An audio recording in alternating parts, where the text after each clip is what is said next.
존경하는 국민 여러분, 광주 전남 시도민 여러분, 5월 광주로부터 40년이 되었습니다. 시민들과 함께하는 5.18, 생활 속에서 되살아나는 5.18을 바라며 정부는 처음으로 5.18 민주화운동 기념식을 망월동 무역이 아닌 이곳 전남 도청 앞 광장에서 거행합니다. 국민 여러분, 5.18 정신은 평범한 사람들의 평범한 희망이 타인의 고통에 응답하며 만들어진 것입니다. 5.18 정신은 더 널리 공감되어야 하고 세대와 세대를 이어 거듭 새롭게 태어나야 합니다. 저와 정부도 5.18 정신이 우리 모두의 자부심이 되고 미래 세대의 마음과 삶을 더 풍요롭게 할 수 있도록 언제나 함께할 것입니다.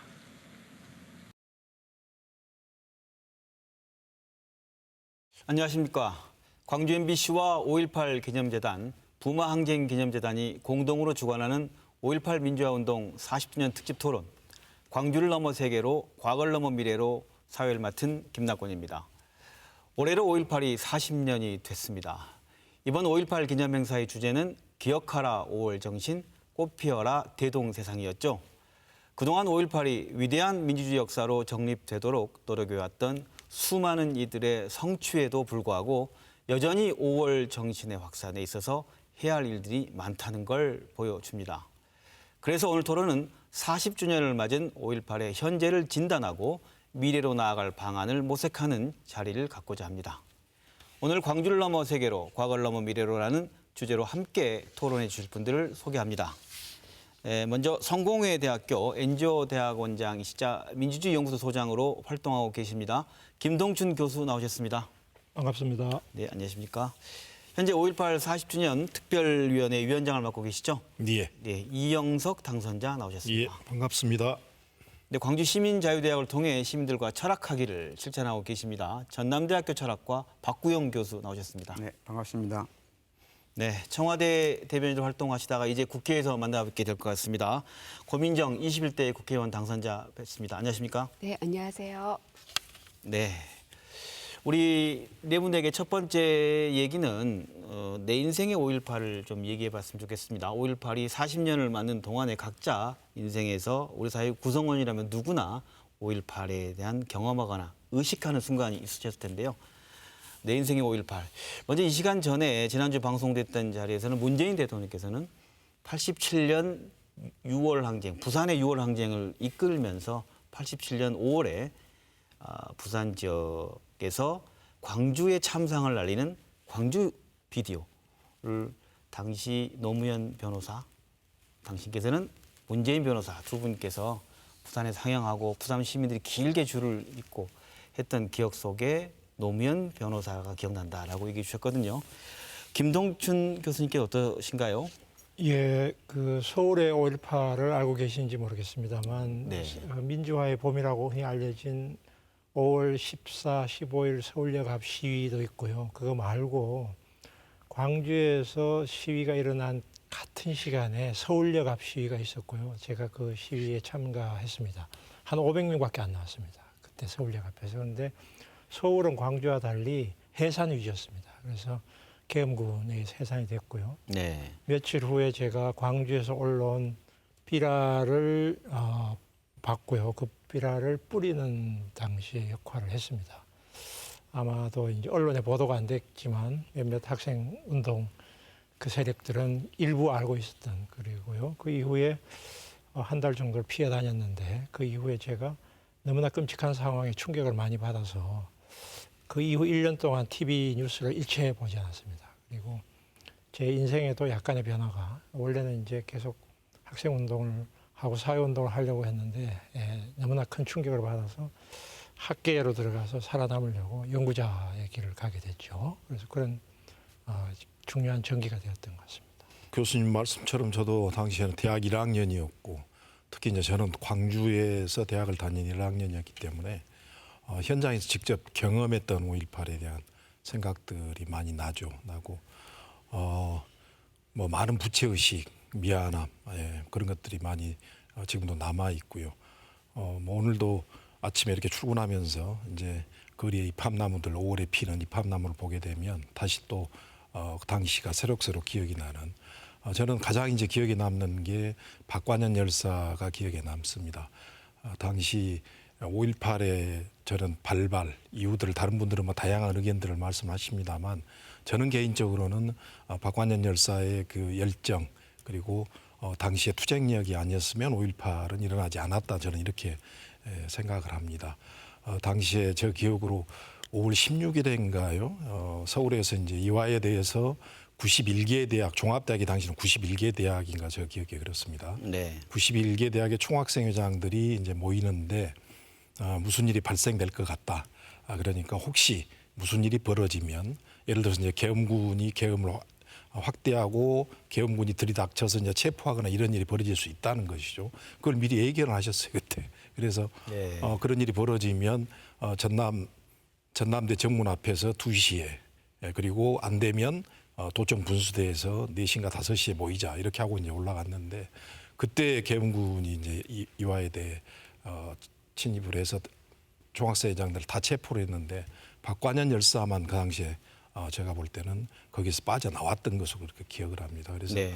문재인 대통령께서는 노무현 대통령이 기억난다고 하시는데 저는 당시의 5월을 떠오르게 되면 늘 박관현 열사의 그 분수대 위에 올라서서 사자우를 토했던 그런 모습들이 기억에 납니다. 우리 광주 인근에 사는 분들은 어떤 방식으로든 5.18과 연관이 되거든요. 저도 가족 또는 형아 조금 연관이 되는데 사건이 연관되는데 무엇보다 기억나는 건 고향에 네. 그 이란성 쌍둥이 형들이 있었어요. 고등학교를 다닐 나이였는데 굉장히 어렸을 때 보면 예쁘고 잘난 그런 형들 누나였는데 광주에서 고등학교를 다녔어요.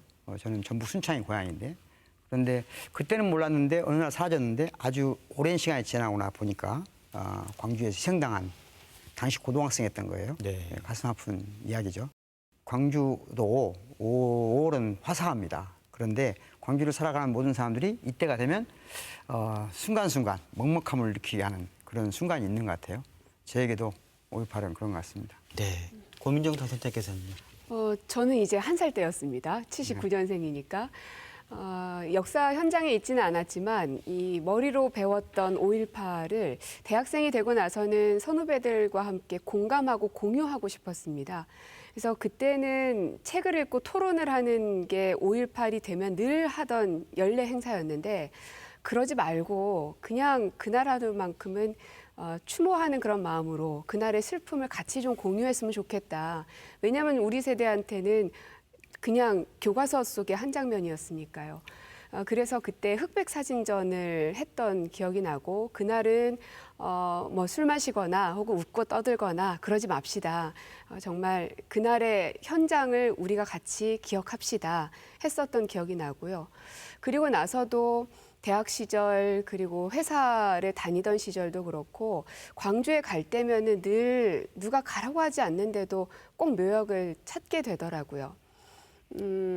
아마도 이제 민주화가 되는 그 과정 속에서 살아왔기 때문에 지금의 이 좋은 환경들이 결국은 많은 분들의 희생을 딛고 나온 것이라는 걸 잘 알고 있기 때문에 살다 보면은 자꾸 그런 것들을 잊게 되는데 1년에 광주에 올 일이 그렇게 많지는 않은데도 불구하고 그 날만큼이라도 자꾸 가서 다시금 이 마음속에 각인을 시키고 싶었던 것 같아요.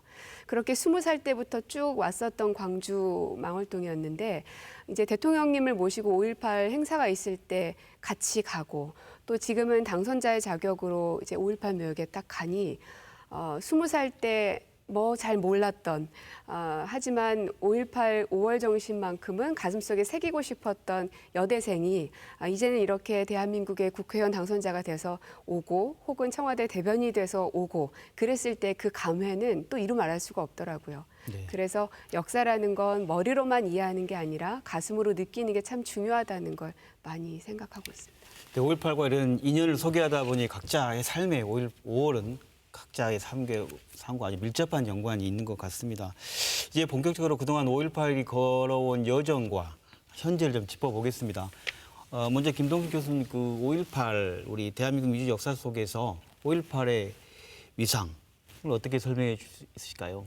그 광주에서 이제 이런 시위 민주화 운동과 폭력적 진압이 진행되는 것을 제가 당시에 서울에서 이제 그 삐라를 통해서 보고 외신을 통해서도 그 문화원에 우리가 출입을 했습니다. 그래가지고 내용을 알고 있었는데 이것이 결국은 광주와 호남을 희생양 만들기로 가는구나 이런 걸 느꼈습니다. 그래서 이게 시위가 대구나 부산에서는 일어나야 되는데 이게 방법이 없고 너무나 폭력적으로 진압을 했기 때문에 네. 이게 그렇게 돼야 이게 민주화 운동으로서 이게 정당성을 확보를 하는데 호남을 희생양으로 만들면 곤란한데 이런 생각을 했었습니다. 그러나 네. 실제 전국에 있었던 당시에 많은 청년들은 이것이 그냥 단순한 그 호남의 문제가 아니라 전두환 이 폭력적인 정권의 군사 정권의 연장이라는 걸 알고 있었습니다. 그래서 그것이 결국은 84년 이후에 유화 국면에서 이제 6월 항쟁으로 연결이 되고 80년대 내내 모든 민주화 운동이나 학생 시위에서는 언제나 광주를 기억하라라고 하는 것이 단골 메뉴로 왔었어요. 그래서 결국은 전두환 정권이 무너지게 된 것이죠. 그래서 광주 당시에는 결국은 현상적으로 보면 실패했지만 한국의 민주화 운동의 큰 흐름에서 본다면은 광주가 있었기 때문에 6월 항쟁과 한국의 민주화 운동이 있었다. 이렇게 말할 수가 있을 거고요. 그다음에 87년 이후에는 5월 운동이라고 부르는 진상규명 운동이 또 한 번, 두 번째 한국의 민주화 운동을 질적으로 심화시키는 그런 운동으로서 역할을 해왔죠. 두 단계를 거쳐서. 그래서 어쨌든 한국의 민주화 운동은 5월 광주를 빼고서는 이야기를 할 수가 없게 되었습니다. 네, 어쩌면 고립 광주를 상대방들이 포괄적으로 했을지 모르겠지만 그게 아니고 전국화가 됐고 광주란 이름 자체가 어떤 그 광주란 지역을 의미하는 게 아니라 민주주의를 상징하는 것으로 바뀌게 됐다 이런 말씀인 것 같아요. 이영정 당선자께서도 보편적인 5.18의 역사라서 법적, 제도적으로 정립된 과정을 시민사회부 활동을 지켜보셨을 텐데. 지금은 이제 뭐 법적, 제도적으로, 역사적으로 5.18에 대한 평가들이 다 이루어져 있습니다만 과거 군사정권 시절의 5.18은 참 그야말로 참혹했던 매년 5월이면 뭐 광주 시내는 체류가스로 다 뒤덮였고요. 아마 지금 정치권에 많이 나와 있는 86세대들은 전부 그때를 경험했던 세대들이 아닌가 하는 생각을 갖고 있습니다. 그런 많은 저항과 투쟁을 통해서 이제 어렵게 김영삼 정부 때 95년에 5.18 민주화운동 특별법이 제정이 되고 그리고 이제 97년에 국가기념일로 지정이 되고 2002년에 또 국립묘지로 승격을 하고 이런 법적 과정들은 쭉 거쳐왔습니다만 아직도 5.18에 대한 폄훼 왜곡들은 그치지 않고 있는 게 단순히 이런 게 법적 제도적으로만 완성됐다고 해서 끝나는 것은 아니다라는 것을 단적으로 보여주고 있는 것이 아닌가 하는 생각을 갖고 있습니다. 그래서 지금 새롭게 진상 규명에 대한 노력들이 이제 다시 또 출발해서 진행을 하고 있는데요. 문재인 정부 그리고 또 21대 국회에서 반드시 5.18에 대한 새로운 진상 규명을 이제 마무리를 좀 해서 진정한 5.18이 역사적으로나 법률적으로나 제도적으로 새롭게 거듭나는 인정받을 수 있는 이런 기틀을 만드는 계기를 지금 마련해야 되겠다는 생각도 갖게 됩니다. 네.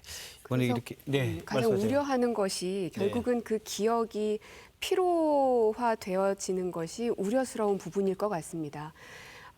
진상을 규명해야 되고 진실은 파헤쳐야 하는데 국민들이 거기에 대해서 더 이상 알고 싶어하지 않는 감정이 들기 시작하면 공감대를 만들 수 없기 때문에 그렇고요. 그래서 진실을 규명하는 것은 정말 빠른 시간 안에 해야 하는데 왜 자꾸 폄훼와 왜곡이 끊이지 않고 있는지 그리고 그 진상을 규명한다는 것을 왜 반대하는지 그 진실을 밝혀지는 것이 무엇이 두렵길래 그렇게 반대하는가 라는 생각이 참 많이 듭니다. 그래서 20대 국회에서도 그 5.18 특별법 개정에 대해서도 발의가 되어 있었지만 결국은 아직은 이게 통과가 되지 않았는데 물론 이제 21대 국회에서라도 반드시 해결해야 될 부분이겠지만 정의가 바로 세워지지 않고서는 그 위에 더 많은 것들을 세우기가 사실은 더 어렵습니다. 그래서 지금 이 시점에는 좀 속도감 있게 이 정의를 바로 세우는 작업들을 좀 해야 하지 않을까 싶습니다. 네. 알겠습니다. 박구영 교수님, 그 5.18에 관련해서 지금 올해 이제 40주년 행사가 끝났습니다. 세계 시민운동으로서 5.18의 역사와 위상이 있을 텐데 어떻습니까? 제가 5.18 기념재단 기획위원장을 할 때부터 네. 지금까지 많이 들었던 말 중에 이런 말이 있어요. 네. 5.18이 세계화는 됐는데 전국화는 되지 않았다. 이런 말들 많이 해요. 그러면 세계화가 됐다는 건 뭘까? 첫 번째는 적어도 아시아에서 민주화 운동하는 대부분의 사람들이 5.18을 모범으로 삼습니다. 그러니까 민주화 운동 과정뿐만 아니라 아까 김동준 교수님께서 말씀하신 5월 운동을 굉장히 높이 평가하거든요. 그러니까 5월 이후에 진실을 규명해 가는 과정을 굉장히 높이 평가해요. 그래서 그게 상징적인 노래가 있잖아요. 이물량한 행진곡 같은 경우는 지금 홍콩 지난번에 우산 투쟁뿐만 아니라 지난번 민주화 투쟁에서도 이미 자기 나라 말로 바꾸어서 지금 이물량한 행진곡을 불러요. 거기 홍콩만 그런 게 아닙니다. 중국에서 일본에서 거의 대부분의 아시아 나라들이 노래를 부르고 있다는 것. 이건 분명히 5.18이 하나의 아시아의 양심, 민주주의의 상징 이런 것이 되고 있다는 건 명확한 것 같아요. 또 하나는 이제 2011년에 5월에 유네스코 세계 기록 자산이 됐단 말이죠. 그만큼 5.18에 관련된 모든 기록과 유산이 세계인이 공유해야 될, 세계 시민이 공유해야 될 자산이 됐다는 건 세계화가 되어왔고 또 그 가치가 있다는 건 충분히 인정하는 것 같아요. 다만 제가 이 자리에서 꼭 말씀드리고 싶은 것은 아까 김동준 교수님께서 서두에 말씀하신 것처럼 광주에 5.18만 있는 게 아니거든요. 5.18을 광주에 가두면 안 되거든요. 서울에도 5.18이 있고 예를 들면 대전에도 5.18이 있습니다. 그리고 외국으로 가보면 독일에서 당시 5.18이 있어요. 독일에 5.18이 있고 미국에 5.18이 있고 일본에 5.18이 있습니다. 따라서 저는 5.18을 전국화한다, 세계화한다라는 표현을 내용적으로는 이렇게 이해했으면 좋겠어요. 5.18을 매개로 전국이 연대하고 5.18을 매개로 세계가 연대하는 방식으로 우리의 앞으로가 이루어졌으면 좋겠다. 그런 생각을 갖습니다. 네. 그 진상 규명과 관련된 우리 고민정 당선자가 말씀하신 부족한 부분이 있다 하더라도 큰 줄기로는 지금 이제 전국화 그리고 세계화까지 또 이루어진 부분 앞으로 이제 미완의 과제가 있긴 하지만 그리고 이제 또 하나 이제 전국화 세계화 하다 보면 또 이제 세대의 확장에 대한 좀 고민이 있지 않습니까? 이게 그 5.18이 여전히 80년대의 역사이고 기성세대만의 역사냐 그러면서 세대 확장은 과연 이루어져 왔느냐 일단 질문을 던질 때 어떻습니까? 그 사건을 겪은 당사자만큼의 네. 그 기억을 후세대들이 가지라고 말하는 것은 현실적으로는 안 맞죠. 광주에서도 아마 그동안 여러 조사에 의하면 학생들도 이제 5.18을 잘 모르고 이런 학생들도 많고 청년 네. 세대들도 그렇게 되는 것 같아요. 어느 정도는 불가피한 측면이 있는데 이 세대를 넘어서 어떤 기억이 전승되고 또 공통의 기억으로 남기 위해서는 과거에 그걸 경험한 세대가 자기의 기억을 강요하기보다는 지금의 시점에서 가지고 있는 의미를 계속 환기하는 노력을 해서 이 청년층이나 젊은 세대들을 같이 끌어들여서 공감할 수 있는 이런 기반들을 만들어 나가는 노력이 참 필요하다고 생각하고요. 그래서 그런 기억은 여전히 재해석되는 거니까요. 그런 사건이나 역사는 언제나 새롭게 재해석되고 하기 때문에 그런 거를 좀 하기 위한 여러 가지 좀 세련된 그런 노력이 저는 필요하다고 보는 편입니다. 앞으로 미래 세대의 5.18을 이야기한다는 게 굉장히 어려운 일입니다. 예를 들어서 저희들도 돌이켜 생각을 해보면 80년 5.18 당시에 6.25가 30년 전에 있었던 일이잖아요. 6.25에 대한 이야기를 하면 그때 부모들이 그런 이야기를 하게 되면 저희들도 쉽게 그걸 들으려고 하지 않았던 기억들이 있을 거예요. 네. 아마 지금 현 세대도 마찬가지일 겁니다.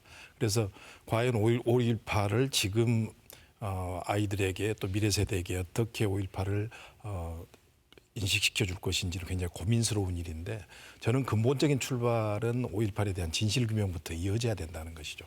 지금 5.18에 지만원을 비롯한 많은 사람들이 북한군 개입설을 계속 주장을 해오고 있고 네. 이런 게 이제 뉴스를 통해서 나오고 있단 말입니다. 네. 그럼 어린 우리 아이들이 볼 때는 5.18에 북한군이 정말 왔었나? 이런 궁금증을 가질 수밖에 없는 거거든요. 네. 그래서 정말로 미래 세대에게 5.18을 이야기하기 전에 이 5.18에 대한 명확한 진상규명을 하고 나서 그리고 미래 세대에게 5.18이 우리 민주주의 역사에 어떤 기여를 했고 또 5.18의 상징이 무엇인지 가치가 무엇인지 또 왜 그렇게 많은 사람들이 희생당하면서 네. 그 가치를 지키려고 했던 것인지를 알려주면 그때는 우리 미래 세대들도 충분히 그런 부분들에서 수용이 가능할 것이라고 봐요.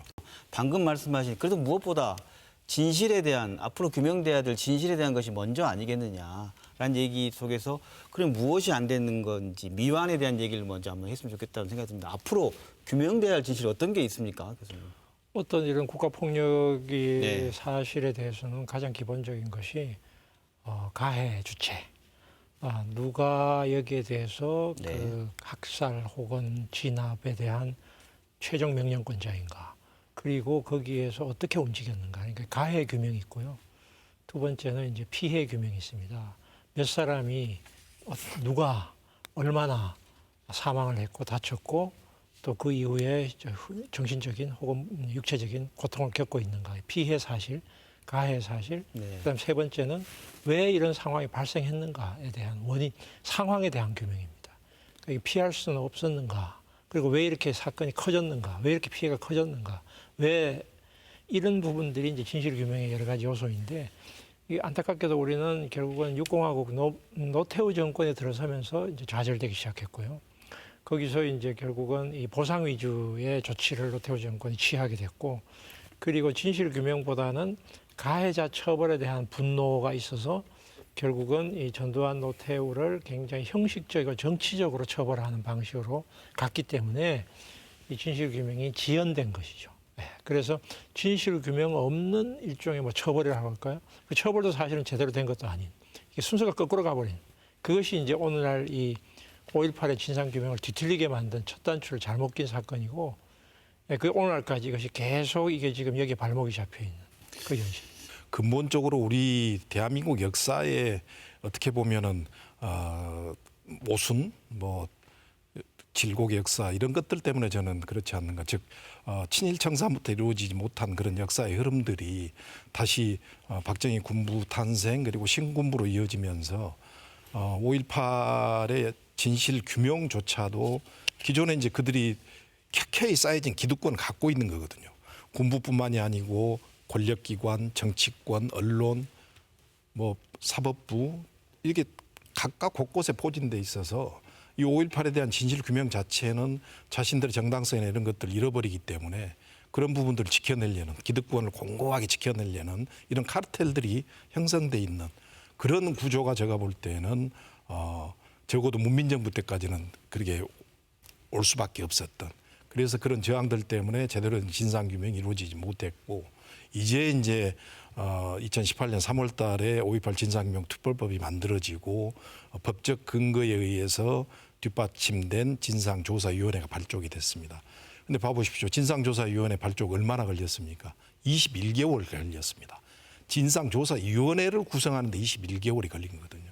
지금도 마찬가지로 많은 그런 5.18의 진상을 밝혀지기를 꺼리는, 두려워하는 세력들이 저는 곳곳에 상존해 있다 이렇게 보고 있는 것입니다. 이들이 자꾸 북한군 개입설 그리고 무슨 뭐 간첩 조작설 이런 것들을 흘리는 것은 저는 과거의 4.3이나 여순 사건처럼 빨갱이 프레임, 레드 컴플렉스를 계속해서 조장해서 5.18의 정상성을 계속해서 훼손하려는 시도를 지금도 저는 하고 있다고 이렇게 보고 있는 것입니다. 정치권에 방금 말씀하신 대로 가장 큰 책임이 있는 것은 사실이고요. 앞으로 이제 21대 국회에서는 저희들이 5.18 역사왜곡 처벌법도 뭐 1호 법안으로 저는 개인적으로 1호 법안으로 처리해야 된다는 생각을 갖고 있습니다만 네. 이런 부분들을 더 노력을 해서 진상규명에 최대한 저희 더불어민주당 그리고 또 21대 국회가 나설 수 있도록 그렇게 노력을 하겠습니다. 진짜 말씀하신 것처럼 그 진상조사위원회를 위촉하는 것까지의 시간이 너무 많이 걸렸던 그 이제 현장 속에 제가 있었으니까요. 네.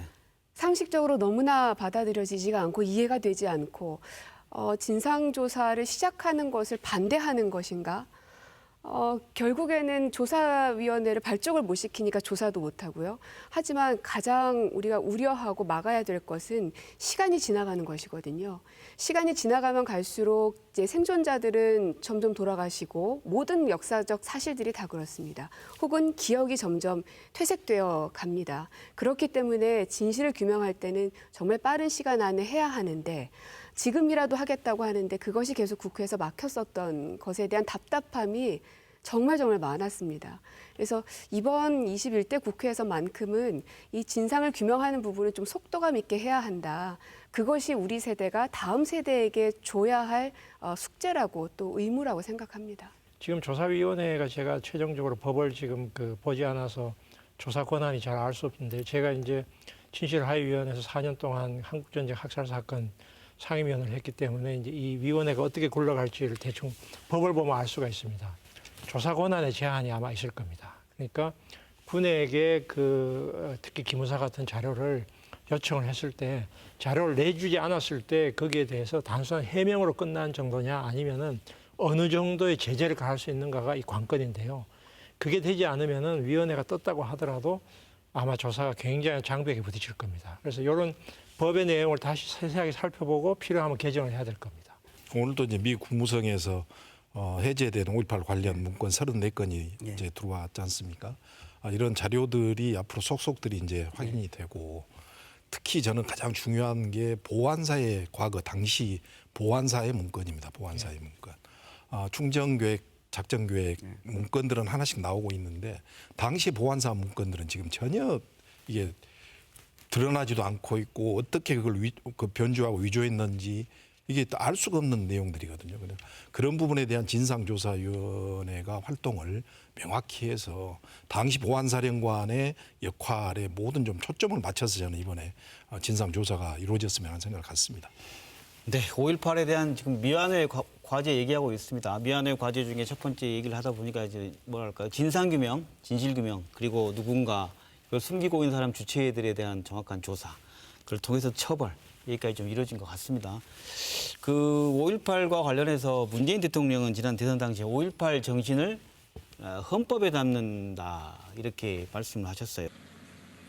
헌법 전문에 5.18 민주화운동을 새기는 것은 5.18을 누구도 훼손하거나 부정할 수 없는 대한민국의 위대한 역사로 자리매김하는 일입니다.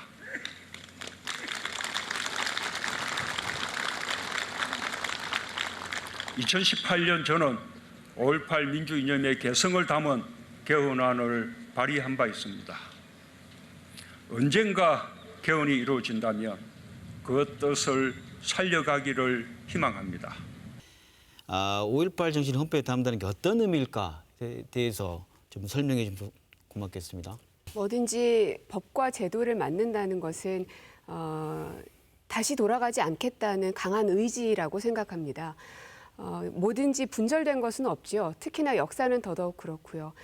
가장 최근에 촛불혁명이 있었고 그 전에는 또 6월 항쟁이 있었던 거고 그 전엔 또 5.18이 있었던 겁니다. 이러한 흐름 속에서 지금의 대한민국이 민주주의 국가로서 또 코로나19를 대응하는 것에서도 얼마나 민주시민 의식이 성숙돼 있고 대단하다고 칭찬들을 참 많이 받지 않습니까? 그 힘들이 결국 그 뿌리를 찾아가 보면 5.18을 우리가 빼놓고는 얘기할 수 없기 때문에 네. 그 부분을 명문화시키기 위한 작업이었지 않았나 싶습니다. 대신 저는 이제 이 헌법이라는 것은 국가의 근간이고 그 국가의 아이덴티티를 결정하는 그 제도 아니겠습니까? 그렇기 때문에 헌법 전문에 5.18 정신을 넣는다는 것은 이것은 우리 민주주의 역사에 큰 획을 그었던 5.18에 대한 당연한 도리다 이렇게 보고 있는데요. 대신 저는 5.18 정신뿐만이 아니고 여기에 5.18과 연계됐던 그 전에 부마항쟁부터 5.18 그리고 6월 항쟁까지 이러한 지금 대한민국의 민주주의의 큰 흐름, 역사의 줄기들은 저는 헌법 전문에 같이 다 수록이 되는 게 맞다고 저는 생각을 합니다. 그 부분 전체로 동의하는데요. 그러니까 5.18을 품은 헌법이 돼야 되지만 그때 5.18만 품으면 안 되겠잖아요. 당연히 5.18도 아까 우리가 말씀 나눴듯이 광주에 5.18만 있는 게 아니란 말이에요. 서울에 5.18도 있고 부산에 5.18도 있고 또 5.18에 다른 이름도 있는 거죠. 또 다른 식으로 얘기될 수 있기 때문에 그러니까 대한민국 현재의 민주주의를 있게 한 그래서 우리가 그분들을 국민묘지 이름으로 모신 분들 그분들을 영혼을 헌법에 새기는 거예요. 그래서 저는 이건 5.18만을 고집하는 사람은 저는 누구도 없다고 생각합니다. 그래서 5.18만을 고집하는 게 아니라 5.18과 함께 헌법 전문이 제대로 된 전문이 될 수 있도록 하는 길이다 이렇게 생각합니다. 저도 헌법 전문에 들어가는 거는 뭐 네. 당연히 필요한 일이라고 생각은 하는데 약간의 말하자면은 전제가 필요한데요. 네. 그러니까 예를 들면 국가 추념일이 되고 국가 유공자가 되면은 명예가 이제 회복이 되는 것은 맞지만 그에 대한 어떤 선행되는 사회적인 공감대나 인식이 확대되도록 같은 노력을 기울여야 되는 문제가 있어요. 그러니까 그렇지 않으면 정치권에서 이걸 과도하게 주도를 하게 될 경우에는 충분하게 그걸 받아들이지 못하는 사람들에게서는 약간의 말하자면은 내키지 않는 것이 있을 수가 있거든요. 예를 들면 혹시 지금 5.18 관련 그 포털 사이트에 한번 5.18 한번 쳐보세요. 처음부터 나오는 것은 대부분은 가짜 뉴스입니다. 네.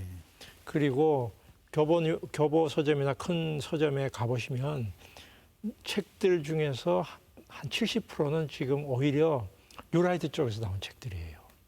그러니까 이런 그 진실에 대한 충분한 공감이 없는 상태에서 지금 이 언론이나 미디어에서 굉장히 많이 왜곡이 돼 있어요. 이런 상태를 바로잡기 위한 노력이 선행이 돼야 돼요. 책이든지 각종 어떤 사실 규명이라든지. 그래서 그게 선행이 되면서 이게 되면 자연스럽게 이게 공감대가 넓혀지는데 그렇지 않으면 마치 정치 권력이 이거를 그냥 밀어붙이는 모양새가 될 위험성이 있어요. 그런 부분들은 좀 경계해야 됩니다. 맞습니다. 그렇기 때문에 우리가 아이들에게 교육하는 부분도 네. 놓칠 수가 없는 건데 그 5.18 민주화운동 인정도서가 개발돼서 초간본 이제 배포한다고 들었는데요. 그러니까 아이들에게 어릴 때부터 교육으로 그것이 무엇인지에 대한 명확한 인식, 그리고 부모님들은 아이들에게 교육하는 부분에 대해서는 관심이 당연히 갈 수밖에 없습니다. 그러면 확장이 될 것이고요.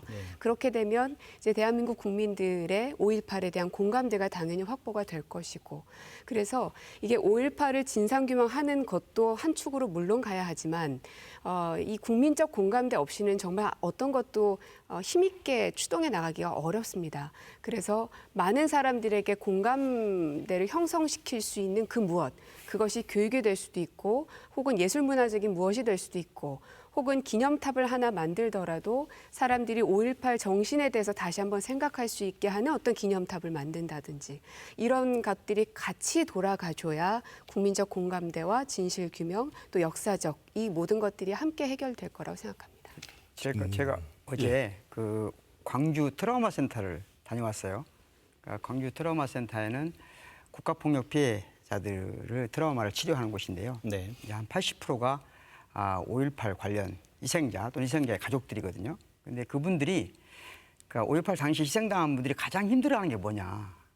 트라우마가 가장 크게 발동할 때가 언제냐 하는 문제인데요. 네. 사실은 그 당시 사건 당시 받은 육체적, 정신적 피해가 되살아나는 경우는 어떨 때냐면 왜곡당했다는 걸 느낄 때예요.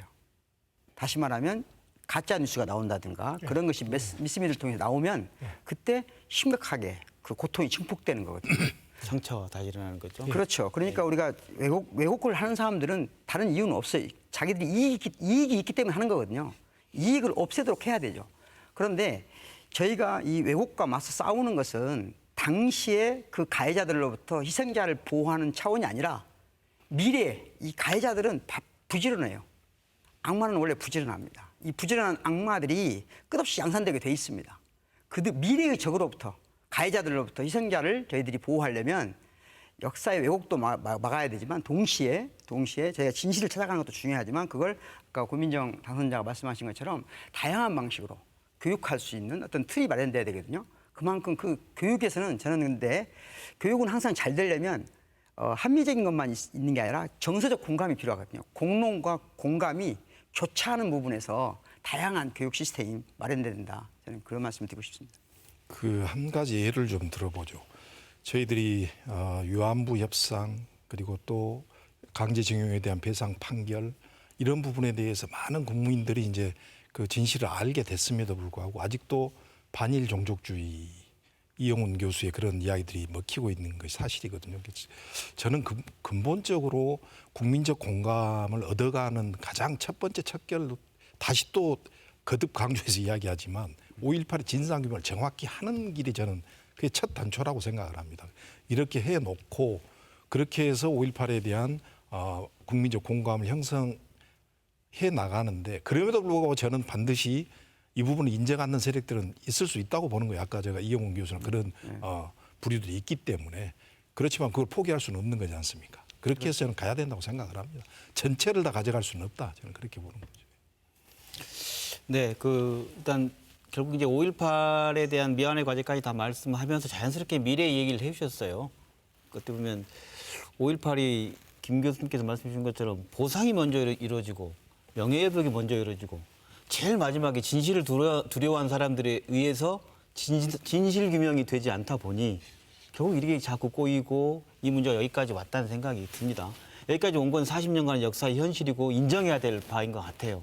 그래서 앞으로 5.18이 과거가 아닌 미래로 나가기 위해서는 이제 중요한 과제들 아까 좀 더 언급해 주셨지만 좀 더 각자 한 말씀 더 이런 부분들이 좀 더 노력이 필요하다. 어떻게 하면 미래에 좀 지향적으로 5.18이 아까 세계보다 더 어려운 게 전국화라 했는데 그까지 포함해서 어떤 게 있을까요?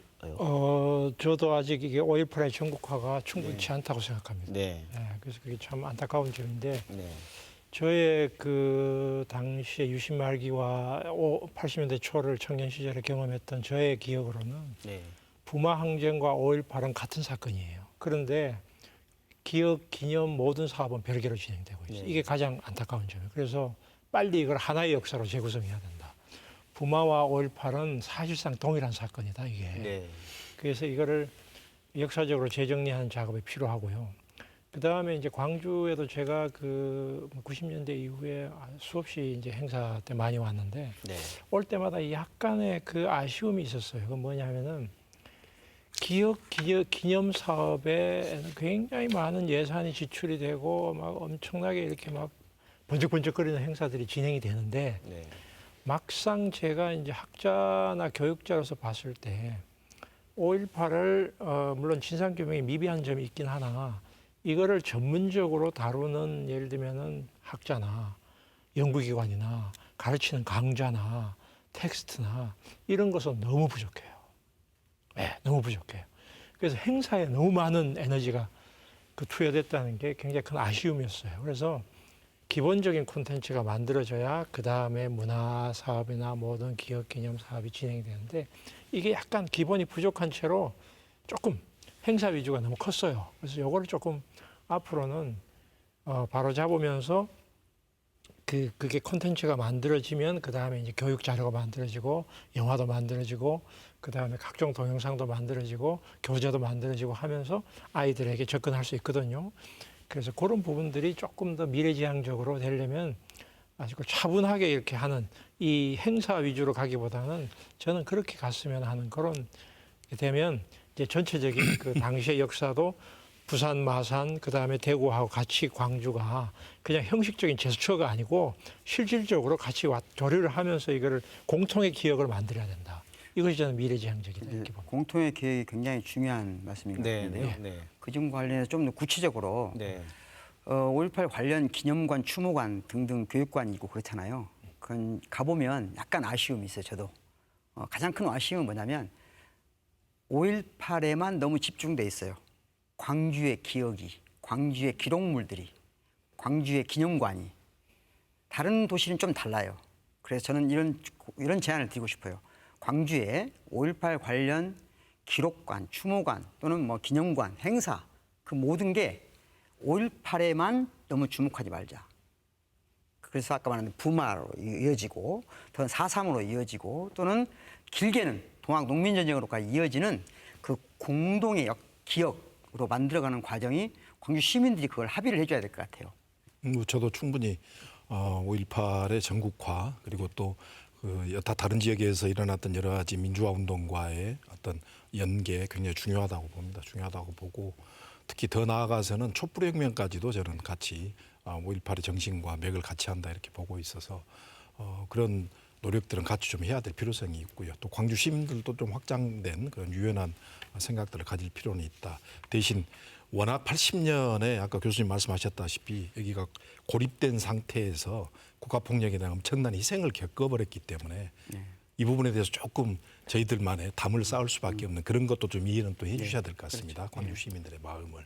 대신에 이제 거기에 덧붙여서 아까 2011년에 이제 5.18 기록물들이 세계 유네스코 이제 기록물로 등재가 됐지 않습니까? 되고 거기에 당시에 그 유네스코 등재를 하면서 당시 이사장인 러셀 박사가 했던 이야기 저는 굉장히 의미 있는 이야기라고 봅니다.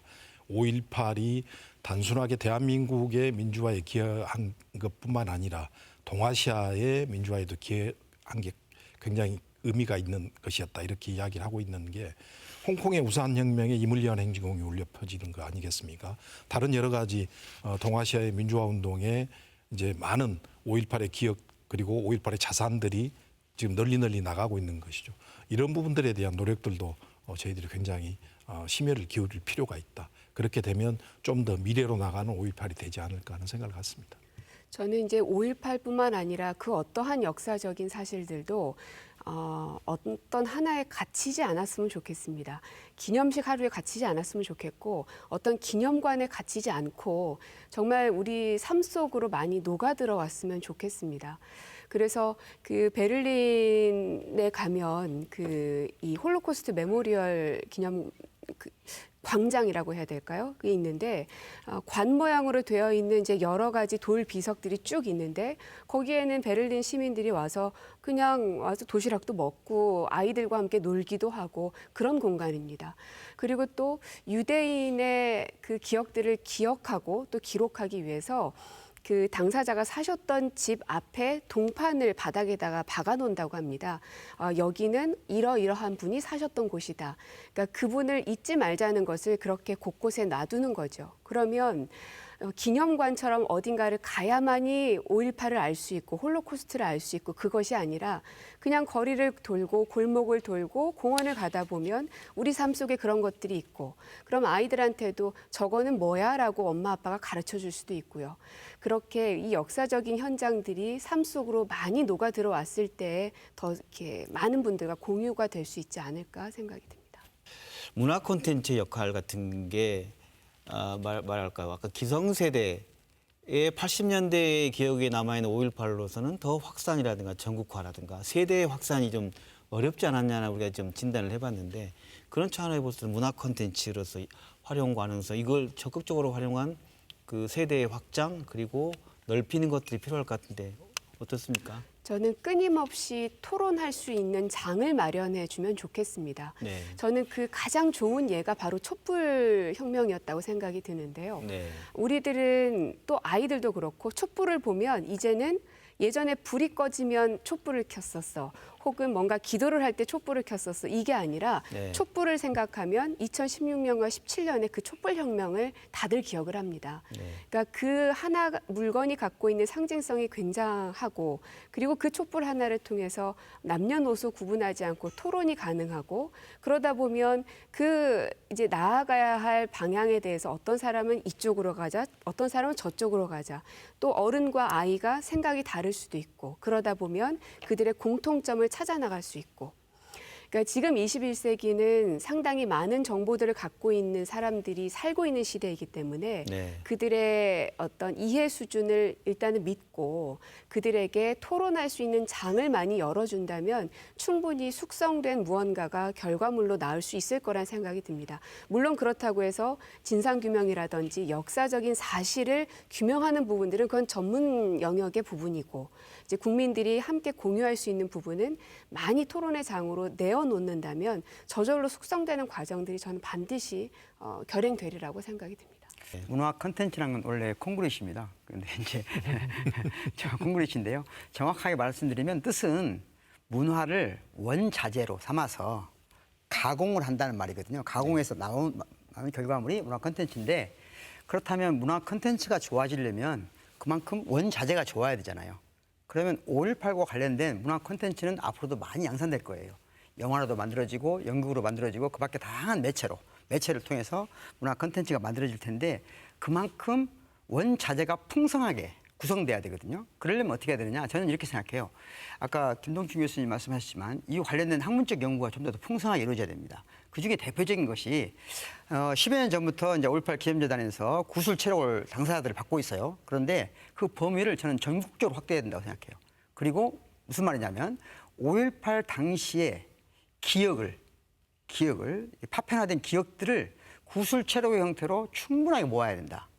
심지어 당시에 새벽에 아무런 관련도 없지만 새벽에 1980년 5월 27일 날 새벽에 광주 도청으로 모이라는 그 소리를 들었던 시민들의 구술체로까지 무수히 많은 그런 연구들을, 구술체로 연구들을 할 필요가 있다. 그래야 그것이 공감과 공론의 어떤 교차로에서 5.18이 전국적으로 되는데 좋은 컨텐츠를 만들 수 있다. 그렇게 생각합니다. 저는 뭐 단순하게라도 5.18과 관련된 문화 콘텐츠는 이물리한 행진곡을 활용한 다양한 방안들도 나올 수 있다고 봅니다. 그렇죠. 굉장히 안 좋은 기억이 있어요. 2013년에 제가 광주시의 경제부시장을 할 때 박근혜 정부가 막 탄생돼서 첫 5.18입니다. 5.18 기념식장에서 이물리한 행진곡을 재창을 못하게 하는 겁니다. 왜 못하게 하느냐라고 했더니 이것은 노동자들이 투쟁할 때 부르는 노래다. 첫 번째, 보훈처의 답입니다. 당시에 박성춘 보훈처장의 답입니다. 두 번째, 국가기념식장에서 팔뚝질을 해서 되겠느냐. 그래서 그때 나온 게 이제 조그만 태극기를 우리가 흔들겠다는 이런 제안을 했던 해프닝이 있었는데요. 이런 이물리한 행진곡이나 이런 다양한 컨텐츠들을 좀 개발을 해서 5.18을 아시아뿐만이 아니고 세계에 알리는 그런 또 계기로 삼았으면 하는 생각도 듭니다. 최근에 저도 그 녹두서점의 5월 재미있게 읽었는데요. 저 동시대 사람이고 해서 공감이 컸는데 그 이야기들, 스토리들, 이야기들을 많이 이렇게 발굴을 지금 말씀하신 것처럼 발굴을 해서 그걸 이야기를 가공을 이제 그 이야기를 기초로 해서 가공을 하고 이제 알리면 이 젊은 세대들에게 훨씬 공감의 폭이 아마 넓어질 거라고 생각해요. 그 작업이 필요한 것 같습니다. 네. 그 밀레니얼 세대들 저희 뉴스 보니까 그 박구영 교수님 것처럼 5.18에 대한 가치에 대한 것은 너무 많이 공부하고 배워서 적극적으로 아주 높은 지지를 젊은 대학생들이 보이더라고요. 근데 이제 구체적으로 5.18 특별법이 어떻다, 뭐가 어떻다 하면 그게 머리 아픈 것 같고 지금 현재 제공되어 있는 텍스트와 컨텐츠가 이렇게 딱딱한 그 지금 세대에 맞지 않게 돼 있다는 걸까요? 그래서 잘 전달되지 않고 있는 그런 부분들에 관련해서 행사만 할 부분이 아니라 컨텐츠를 잘 할 필요가 있다는 게 거기에도 같은 공감들을 느낍니다. 근데 저희가 너무 알리려고 하는 계몽주의적 관점을 버려야 돼요. 그러니까 공유하려고 해야 되거든요. 그 공유하는데 네. 가장 좋은 말씀하신 대로 이야기거든요. 그러니까 소통 가능한 이야기, 그 이야기는 사실에 근거해 해야 되겠잖아요. 그럼 그에 대한 원자재를 만드는 작업들을 학자들이 할 수 있도록 지원돼야 된다. 마지막으로 그 5.18의 전국화, 지금 이제 세계화, 현재화가 비단 광주뿐만 아니라 현재를 사는 대한민국의 모두에게 중요한 이유는 무엇인지 한 말씀 해주시죠. 이제 40주년 5.18 저희들이 이야기를 하고 있는데요. 인간의 나이로 따지면 벌써 불혹의 나이입니다. 어떠한 미혹에도 흔들리지 않는 나이인데 우리의 5.18은 지금도 여러 가지 폄훼 왜곡 세력들에 대해서 흔들리고 있습니다. 이번 40주년을 맞이해서 이제는 우리 5.18이 다시는 흔들리지 않는 5.18 그리고 정말로 진실을 규명하고 다시 대한민국 민주주의의 가장 큰 역사적 의미를 담는 5.18로 자리매김할 수 있는 40주년이 됐으면 하는 생각입니다. 아까 말씀드린 것처럼 5.18을 왜곡하는 세력들은 계속 있을 거예요. 그들한테 개인적인 이득이 있기 때문이거든요. 그런데 저는 이제 무엇보다 중요한 것은 이렇다고 생각해요. 그러니까 5.18을 또는 세월호를 인정하지 않는 세력은 더 이상 대한민국의 권력을 가질 수 없다라고 하는 걸 보여주는 시민들의 힘이 필요하다고 봐요. 그리고 사실은 이번 총선의 가장 큰 의미도 사실은 거기에 있다고 보거든요. 5.18을 부정하고 세월호를 부정하는 세력에게 부분적인 이득은 있지만 대한민국을 이끌어갈 그런 지위는 주지 말아야 된다 하는 것이 굉장히 저는 중요하다고 생각하고요. 그런 맥락에서 좋은 어떤 지금 시대에 우리가 진입하고 있다라고 생각해요. 그래서 광주 시민들도 이번에 5.18은 조금은 그전보다는 덜 슬픈 5.18일 거라고 생각해요. 그럼에도 불구하고 제가 마지막으로 어제 광주 트라우마 센터에 갔던 마지막 그 얘기를 잠깐 하고 싶은데요. 트라우마 센터에 오는 많은 분들이 상처받고 오잖아요. 그런데 그 문 앞에 서 있는 팻말을 보고 그 표지를 보고 다 많은 위로를 받는다고 그래요. 그래서 그 부분을 제가 간단하게 읽어드리겠습니다. 이런 말입니다. 네. 80년 5월 광주를 지키는 여러분 고맙습니다. 존경합니다. 이 말이 꼭 필요한 것 같습니다. 고맙소가 꼭 필요한 말씀이죠. 네. 이 광주 5.18은 민주주의를 지켜낸 아주 상징입니다. 그리고 우리 대한민국의 굉장한 자랑거리고요. 자랑거리를 자랑으로 삼아야 하는데 너무 겸손한 것 아닌가 하는 생각도 가끔 들어요. 그래서 너무 슬퍼하는 날로만 생각할 것이 아니라 왜 우리 코로나19를 대응하는 이 면면들도 우리가 자랑한 게 아니라 해외에서 먼저 알아줘서 이제 알려졌잖아요. 그럴 것이 아니라 우리의 자랑거리들은 우리가 더 적극적으로 알리고 그래서 광주 안에만 갇혀 있는 게 아니라 세계로 더 뻗어나가게 만들고 과거에만 남아있는 게 아니라 더욱 미래로 나아갈 수 있게 할 수 있는 것은 지금 현실을 살고 있는 우리가 그 가교 역할들을 참 잘해줘야 될 것 같습니다. 그래서 자랑합시다. 네. 저는 이 그 코비드 19 지금 코로나 방역 한국이 어느 정도 세계에서 이제 모범 국가가 된 정말 좋은 기회인데요. 이때 외국 사람들이 한국에 대해서 관심을 가진 것은 한국의 민주주의입니다. 그 민주주의의 동력이 어디에 있는가라고 하는 것을 국제사회에서 알릴 수 있는 광주 5.18을 중심으로 해서 알릴 수 있는 아주 좋은 기회라고 생각합니다. 그래서 이런 부분을 전 세계 사람들하고 공유할 수 있는 이런 기회로 가졌으면 좋겠습니다. 네, 고맙습니다. 네, 광주 MBC와 5.18 기념재단, 부마항쟁 기념재단이 공동으로 주관한 5.18 민주화 운동 40주년 특집 토론, 광주를 넘어 세계로, 과거를 넘어 미래로 오늘 토론 여기서 마칩니다. 시청해주신 여러분 고맙습니다. 네 분 그리고 감사드립니다. 네, 고맙습니다. 네.